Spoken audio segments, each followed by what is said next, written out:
Next characteristic of chemical reaction is precipitate formed. Precipitation will be formed. In certain chemical reaction, an insoluble solid substances called the precipitates is formed. It is insoluble. It is formed when two solutions of soluble substances react.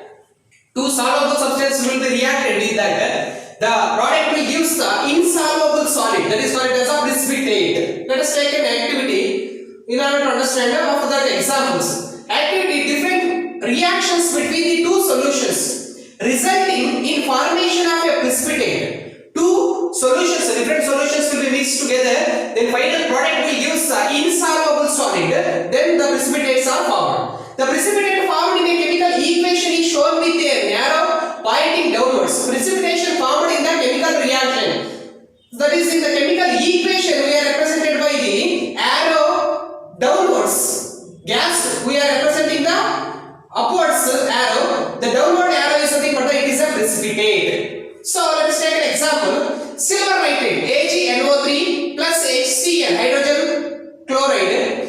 Next, add these two, then you will get HNO3 plus AgCl. It is a precipitate. So that the arrow mark is downwards. Silver chloride. Next, take a second example. Zinc sulfate ZnSO4 plus 2 NaOH sodium hydroxide will give Na2SO4 plus zinc hydroxide means OH taken twice.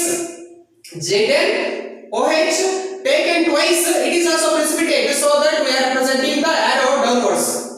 The precipitation is formed after adding of two solutions, then the product will give the only the insoluble solid, that is called as a precipitate, always represented in the chemical equation. The arrow mark is downwards. Because of the upward arrow mark will give the gas, the downward arrow mark will give the precipitate. That is the characteristic of the formation of precipitate. Next, heat evolved or developed, released.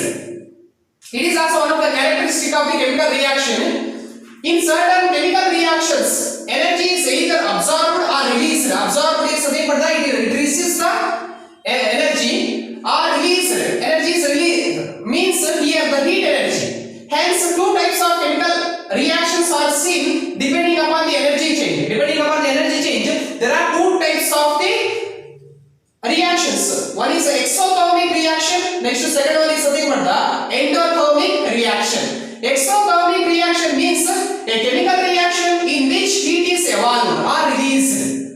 Endothermic means a chemical reaction in which heat is absorbed. In order to look the entire chemical reaction, if you want heat, then it is endothermic.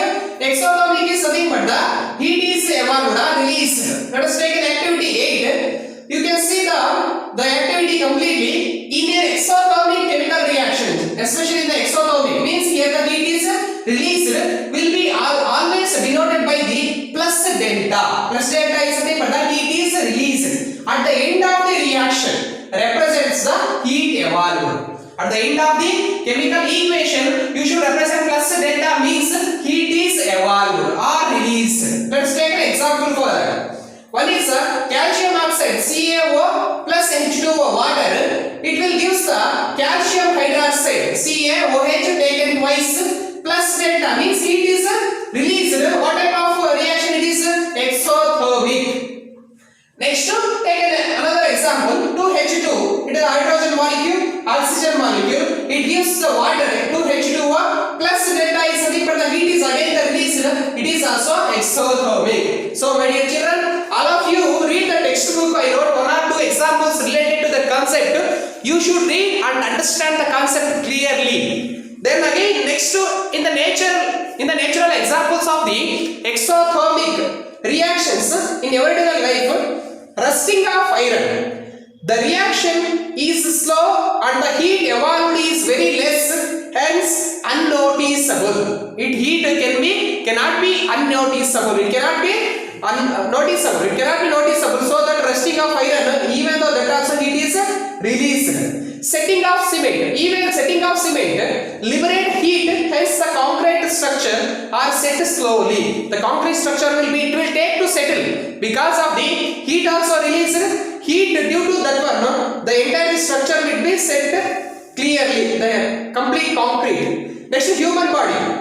Many chemical reactions in our body are exothermic and provides energy to survive. In order to survive, provide energy in the human body also. The exothermic, certain energy is released due to that. It provides the energy to survive. This is a complete characteristic of the heat evolved or released in the chemical reactions.